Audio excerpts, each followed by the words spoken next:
இந்த காணொளியை கேட்பதற்கு முன் எனக்கு யூடியூப் சப்போர்ட் தந்தது போல் ஃபேஸ்புக் தளத்திலும் உங்கள் ஆதரவு வேண்டும் என்று விரும்புகிறேன். உங்களுக்கு விருப்பமிருந்தால் ஃபேஸ்புக் லிங்க் பயோவில் உள்ளது.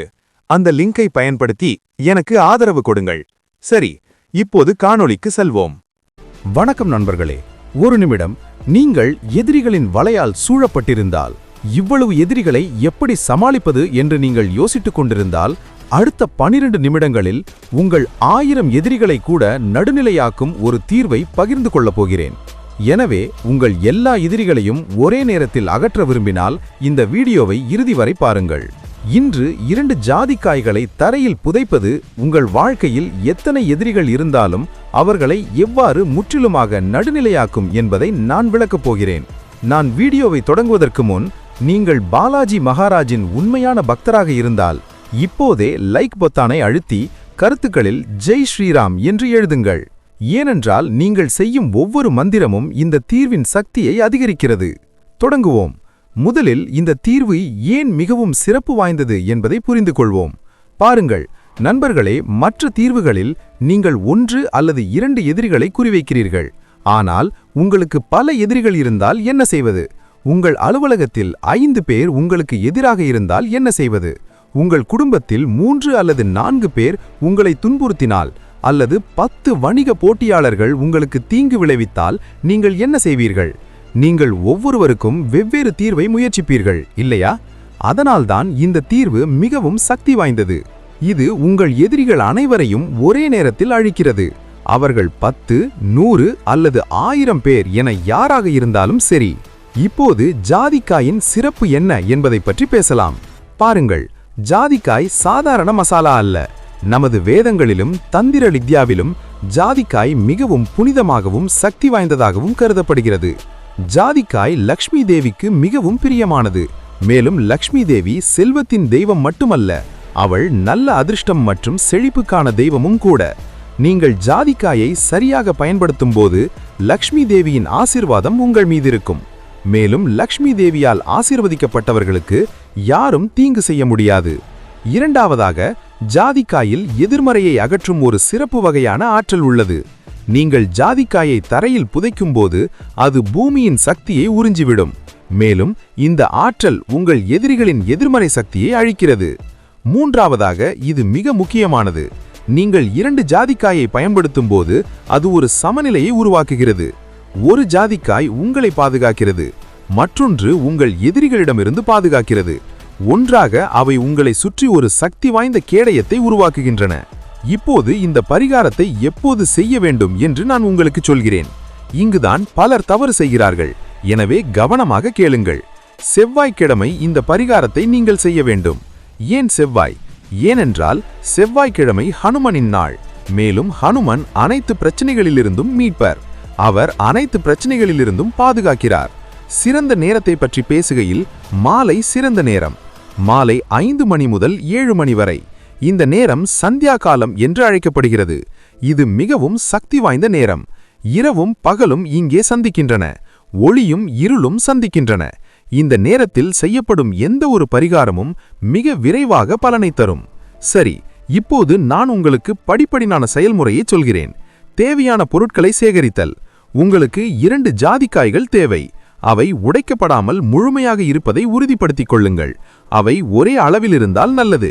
பின்னர் உங்களுக்கு ஒரு வெள்ளைத்தாள் தேவை, ஒரு கருப்பு பேனா அல்லது மார்க்கர், சிறிது மஞ்சள் தூள், சிறிது குங்குமம் மற்றும் ஒரு சிறிய பூந்தொட்டி அல்லது உங்கள் வீட்டில் சிறிது நிலம் இருந்தால் அதை அங்கேயே நேரடியாக புதைக்கலாம். செவ்வாய்க்கிழமை மாலை 5 மணிக்கு பிறகு குளிக்கவும். சுத்தமான ஆடைகளை அணியவும். சிவப்பு அல்லது காவி ஆடைகள் சிறந்தது. ஆனால் இல்லை என்றால் அது பரவாயில்லை. ஒரு சுத்தமான தட்டை எடுத்து அதன் மீது அனைத்து பொருட்களையும் வைக்கவும். ஹனுமன் முன் ஒரு விளக்கை ஏற்றி வைக்கவும். இப்போது 2 ஜாதிக்காய்களையும் எடுத்துக்கொள்ளுங்கள். ஒரு ஜாதிக்காயை மஞ்சளால் துடைக்கவும். பின்னர் அதன் மீது சிறிது குங்குமம் பூசவும். மற்ற ஜாதிக்காயுடனும் அவ்வாறே செய்யுங்கள். இப்போது ஒரு வெள்ளை காகிதத்தை எடுத்துக்கொள்ளுங்கள். அதன் மீது எதிரி என்று எழுதுங்கள். அவ்வளவுதான். எதிரியின் பெயர் வேண்டாம், ஏனென்றால் இந்த மருந்து உங்கள் எல்லா எதிரிகளுக்கும். இப்போது இந்த காகிதத்தை லேசாக மடித்து 2 ஜாதிக்காயின் நடுவில் வைக்கவும். ஒரு ஜாதிக்காய் மினுவில் கீழே உள்ளது, மற்றொரு ஜாதிக்காய் மேலே உள்ளது. இப்போது இது மிகவும் முக்கியமானது. கவனமாக கேளுங்கள். இந்த 2 ஜாதிக்காயை உங்கள் இரு கைகளிலும் பிடித்துக் கொள்ளுங்கள். கண்களை மூடு. ஹனுமனை தியானியுங்கள். இந்த மந்திரத்தை உச்சரியுங்கள். அந்த மந்திரம் ஓம் ஹனுமதே ருத்ராத்மகாய ஹம் பட். மீண்டும் ஒரு முறை, ஓம் ஹனுமதே ருத்ராத்மகாய ஹம் பட். இந்த மந்திரம் மிகவும் சக்தி வாய்ந்தது. இது ஹனுமனின் ருத்திர வடிவத்திற்கான மந்திரம். ஹனுமன் தனது ருத்திர வடிவத்தில் தோன்றும்போது அவர் முன் யாரும் நிற்க முடியாது. இந்த மந்திரத்தை நீங்கள் 51 முறை, அதாவது 50 முறை ஜெபிக்க வேண்டும். உங்களிடம் ஒரு ஜெபமாலை இருந்தால் அதை எண்ணுங்கள், இல்லையெனில் அதை மதிப்பிடுங்கள். மந்திரத்தை ஜெபிக்கும்போது உங்கள் எதிரிகள் அனைவரும் தெரிந்தோ தெரியாமலோ உங்களுக்கு தீங்கு விளைவிப்பவர்கள் என்று உங்கள் மனதில் கற்பனை செய்து கொள்ளுங்கள். இப்போது இந்த 2 ஜாதிக்காய்களும் அவை அனைத்திலிருந்தும் உங்களை பாதுகாக்கும். மந்திரத்தை ஜெபித்த பிறகு உங்கள் சொந்த மொழியில் ஹனுமனிடம் பிரார்த்தனை செய்யுங்கள். ஓ ஹனுமான், ஓ வஜ்ரபலி, நீயே எல்லாவற்றிலும் பெரியவன். நீ இலங்கையை எரித்தாய், அசுரர்களை கொன்றாய், சஞ்சீவினி மலையை தூக்கினாய். உன்னை விட சக்தி வாய்ந்தவன் யாருமில்லை. ஓ கடவுளே, என் வாழ்க்கையில் எனக்கு பல எதிரிகள் உள்ளனர். சிலர் எனக்கு தெரியும், சிலர் மறைந்திருக்கிறார்கள். அவர்கள் அனைவரும் சேர்ந்து என்னை தொந்தரவு செய்கிறார்கள். என் வேலையை சீரழிக்கிறார்கள். என் வீட்டில் அமைதியின்மையை ஏற்படுத்துகிறார்கள். ஓ சங்கத் மோச்சன், நான் உன்னை பிரார்த்திக்கிறேன். இந்த 2 ஜாதிக்காய்களையும் உங்கள் சக்தியால் நிரப்புங்கள். நான் அவற்றை மண்ணில் புதைக்கும்போது அவை என் எதிரிகள் அனைவரையும் அழித்துவிடும். அவர்களை நடுநிலையாக்குங்கள். அவர்களின் திட்டங்கள் அனைத்தும் தோல்வியடையட்டும். அவர்கள் எனக்கு எந்த தீங்கும் செய்யாமல் இருக்கட்டும். மேலும் ஆண்டவரே, முடிந்தவரை பகைமை எதையும் விளைவிக்காது என்பதை அவர்கள் புரிந்து கொள்ளும் வகையில் அவர்களின் புத்தியை சரி செய்யுங்கள். ஜெய் ஹனுமான், ஜெய் பஜ்ரங்பலி, ஜெய் ஸ்ரீராம். உங்கள் இதயத்திலிருந்து இந்த பிரார்த்தனையை உண்மையான உணர்வுகளுடன் சொல்லுங்கள். இப்போது மிக முக்கியமான பணி வருகிறது. இந்த 2 ஜாதிக்காய்களையும் தரையில் புதைக்கவும். உங்கள் முற்றத்தில் ஒரு தோட்டம் அல்லது சிறிது மண் இருந்தால் அவற்றை அங்கேயே புதைக்கலாம். நீங்கள் ஒரு குடியிருப்பில் வசிக்கிறீர்கள் என்றால் ஒரு மலர்பானையை எடுத்து அதை மண்ணால் நிரப்பி அங்கேயே புதைக்கவும். அவற்றை புதைக்கும்போது 2 ஜாதிக்காய்களையும் ஒன்றன் மேல் ஒன்றாக தொடும் வகையில் இடையில் காகிதத்துடன் புதைக்க மறக்காதீர்கள். அவை எவ்வளவு ஆழமாக இருக்க வேண்டும்? சுமார் 2 முதல் 3 அங்குலம். மிக ஆழமாக இல்லை. அவற்றை மண்ணால் நன்றாக மூடவும். இப்போது புதைக்கப்பட்ட இடத்தில் சிறிது தண்ணீர் தெளிக்கவும், மண்ணை ஈரமாக்கும் அளவுக்கு. பின்னர் மீண்டும் ஒரு முறை ஜெய் ஹனுமான், ஜெய் பஜ்ரங்பலி என்று சொல்லுங்கள். உங்கள் தீர்வு முடிந்தது. இப்போது அடுத்த 7 நாட்கள் மிக முக்கியமானவை. இந்த 7 நாட்களில் தினமும் காலையில் ஹனுமான் சாலிசாவை ஓதுங்கள். முழு சாலிசாவையும் உங்களால் ஓத முடியாவிட்டால் குறைந்தபட்சம் இந்த சிறிய மந்திரத்தை 108 முறை உச்சரிக்கவும். ஓம் ஹனுமதே நமக. ஜாதிக்காயை புதைத்த இடத்தில் ஒவ்வொரு நாளும் சிறிது தண்ணீர் ஊற்றவும். கொஞ்சம் அதிகமாக அல்ல. மிக முக்கியமாக இந்த 7 நாட்களில் யாருடனும் சண்டையிடாதீர்கள், கோபப்படாதீர்கள். அமைதியாகவும் நேர்மறையாகவும் இருங்கள். இப்போது இந்த 7 நாட்களில் என்ன நடக்கும் என்று நீங்கள் யோசித்துக் கொண்டிருக்கலாம். கேளுங்கள். முதல் மற்றும் 2வது நாட்களில் உங்கள் எதிரிகள் பதட்டமாகி விடுவார்கள். உங்களுக்கு எதிராக சதி செய்தவர்கள் சந்தேகப்படுவார்கள். அவர்கள் தங்களுக்குள் சண்டையிடத் தொடங்குவார்கள்.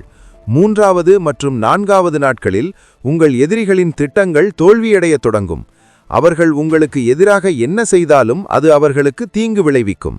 5வது மற்றும் 6வது நாட்களில் உங்கள் எதிரிகளில் சிலர் உங்களை விட்டு விலகிச் செல்வார்கள். அவர்கள் இடமாற்றம் செய்யப்படுவார்கள் அல்லது அவர்கள் தாங்களாகவே உங்களுடன் பேசுவதை நிறுத்திவிடுவார்கள். 7வது நாளில் உங்கள் வாழ்க்கையில் அமைதியை காண்பீர்கள். இருந்த மன அழுத்தம் தணிந்துவிட்டது. உங்கள் தொழில் மேம்படத் தொடங்கும். வீட்டிற்கு மகிழ்ச்சி திரும்ப தொடங்கிவிட்டது. இப்போது சிலருக்கு கேள்விகள் இருக்கலாம் என்று எனக்கு தெரியும். எனவே சிலவற்றிற்கு பதிலளிப்போம். முதல் கேள்வி, பெண்கள் இந்த மருந்தை பயன்படுத்தலாமா? ஆம், நிச்சயமாக. ஆனால் அவர்களின் மாதவிடாய் காலத்தில் அல்ல. அந்த நாட்களுக்கு பிறகு அதை செய்யுங்கள். 2வது கேள்வி, இந்த மருந்தை ஒரு முறை மட்டுமே செய்ய வேண்டுமா? ஆம், ஒரு முறை போதும். இருப்பினும் இது முழுமையாக பலனளிக்கவில்லை என்று நீங்கள் உணர்ந்தால் 3 மாதங்களுக்கு பிறகு அதை மீண்டும் செய்யலாம். ஆனால் பெரும்பாலான சந்தர்ப்பங்களில் ஒரு முறை போதும். கேள்வி எண் 3, ஜாதிக்காயை எவ்வளவு நேரம் தரையில் விட வேண்டும்? குறைந்தது 21 நாட்கள். அதன் பிறகு நீங்கள் அதை அகற்றலாம் அல்லது அங்கேயே விடலாம். அது ஒரு பொருட்டல்ல. கேள்வி எண் 4, இந்த மருந்து யாருக்காவது தீங்கு செய்யுமா? பாருங்கள், இந்த மருந்தை நீங்கள் மட்டுமே பாதுகாக்கிறீர்கள். இது யாருக்கும் தீங்கு விளைவிக்காது. இது உங்கள் எதிரிகளின் எதிர்மறை சக்தியை நடுநிலையாக்குகிறது. கேள்வி எண் 5. என் எதிரிகளின் பெயர்கள் எனக்கு தெரிந்தால் நான் அவற்றை எழுதலாமா? இல்லை, இந்த மருந்திற்கு பெயர்கள் தேவையில்லை. எதிரி மட்டுமே எழுதப்பட வேண்டும். ஏனெனில் இந்த மருந்தை உங்கள் எல்லா எதிரிகளுக்கும், உங்களுக்கு தெரிந்தோ தெரியாமலோ தீங்கு விளைவிப்பவர்களுக்கு. இப்போது இந்த வைத்தியத்தில் மக்கள் என்ன அனுபவித்தார்கள் என்பதை நான் உங்களுக்கு சொல்கிறேன். அமித் டெல்லியிலிருந்து ஒரு செய்தியை அனுப்பினார். அவர் எழுதினார், குருஜி, என் அலுவலகத்தில் 7 பேர் எனக்கு எதிராக சதி செய்து முதலாளியை தூண்டினர். அவர்கள் என்னை வேலையிலிருந்து நீக்க முயன்றனர். உங்கள் வைத்தியத்திற்கு பிறகு அவர்களில் 3 பேர் மாற்றப்பட்டனர். மீதமுள்ள 4 பேர் இப்போது என்னிடம் சாதாரணமாக பேசுகிறார்கள். என் வேலை காப்பாற்றப்பட்டது. மிக்க நன்றி. ரேகா புனேவிலிருந்து ஒரு செய்தியை அனுப்பினார். அவர் எழுதினார், என் கணவரின் குடும்பத்தில் உள்ள அனைவரும் என்னை துன்புறுத்துவார்கள். என் மாமியார், மைத்துனர் மற்றும் மைத்துனர் அனைவரும் என் கணவரை தூண்டிவிடுவார்கள். உங்கள் வைத்தியத்திற்கு பிறகு ஒரு அதிசயம் நடந்தது. இப்போது எல்லோரும் என்னிடம் அன்பாக பேசுகிறார்கள். நான் சொல்வது சரிதான் என்பதை என் கணவர் கூட புரிந்து கொண்டார். வீட்டில் அமைதி நிலவுகிறது. மேலும் விகாஸ் அகமதாபாத்திலிருந்து ஒரு செய்தியை அனுப்பினார். அவர் எழுதினார், எனது தொழிலில் 5 போட்டியாளர்கள் இருந்தனர். அவர்கள் என் முன் தங்கள் கடைகளை திறந்திருந்தனர். என் வியாபாரம் மூடப்படும் தருவாயில் இருந்தது. உங்கள் வைத்தியத்திற்கு பிறகு அவர்கள் 5 பேர் தங்களுக்குள்ளே சண்டையிட்டுக் கொண்டனர். அவர்களில் 2 தங்கள் கடைகளை மூடினர். மற்ற 3 இப்போது என்னிடமிருந்து வெகு தொலைவில் வசிக்கிறார்கள். என்னுடைய தொழில் மீண்டும் செயல்படத் தொடங்கிவிட்டது. எனவே இவை வெறும் கதைகள் அல்ல என்பதை நீங்கள் பார்க்கலாம். இவை உண்மையான மனிதர்களின் உண்மையான அனுபவங்கள். இப்பொழுது மனதில் கொள்ள வேண்டிய சில முக்கியமான முன்னெச்சரிக்கைகள். எப்போதும் முழு ஜாதிக்காய்களை வாங்குங்கள். அவற்றை உடைக்காதீர்கள். ஒரு புகழ்பெற்ற கடையிலிருந்து அவற்றை வாங்கவும். செவ்வாய்க்கிழமைகளில், வேறு எந்த நாட்களிலும் அல்ல.